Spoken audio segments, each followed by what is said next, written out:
في حاجتين مهمين عايز اتكلم عليهم الفترة الأخيرة في أداء الزمالك. الحاجة الأولانية المشاكل الدفاعية. انت المفروض بتلعب، باسيرو بيلعب ب3-4-3، يعني بيلعب ب3 مدافعين. خط الغلطة بتدافع ب3 مدافعين، يعني انت بتلعب اسلوب لعب فيه دفاع. فالنهارده انت من ساعة ما جيت مسكت الفرقة كل ماتش بيخش فيك جون، فهنا في مشكلة. يعني انت ازاي بتلعب ب3 مدافعين وبيخش فيك جون كل ماتش؟ وبعدين نوعيه الجوان اللي بتخش فيك بتيجي كلها 1 2، يا تمركز من كرات ثابته يا 1 2 بيتلعب عليك. فانت اذا عندك مشكله في التمركز بتاع اللعيبه. تخطيط المدافعين فيها حاجه غلط. لازم الحته دي تتعدل الفتره الجايه، عشان انت الماتشات اللي جايه كلها ماتشات مهمه، ان كانت في الدوري او الكونفدراليه او خلاص انت هتلعب في النهائي.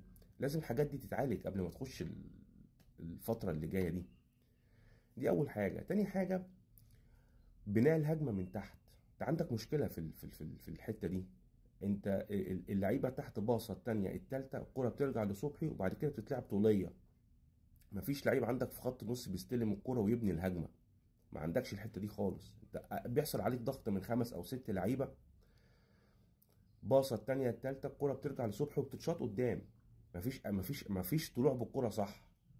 انا في رايي كان افضل نسخه للبناء الهجمه كانت مع جوميز بصراحه. كان جايب عبد الله، كان بينزل عبد الله السعيد تحت وبيضحي ب 70% من امكانياته عشان بناء الهجمه، وكانت بتتعمل صح. فانت عندك مشكله حتى في بناء الهجمه. لازم الحاجتين دول تشتغل عليهم الفتره الجايه اذا كنت عايز تاخد بطولات.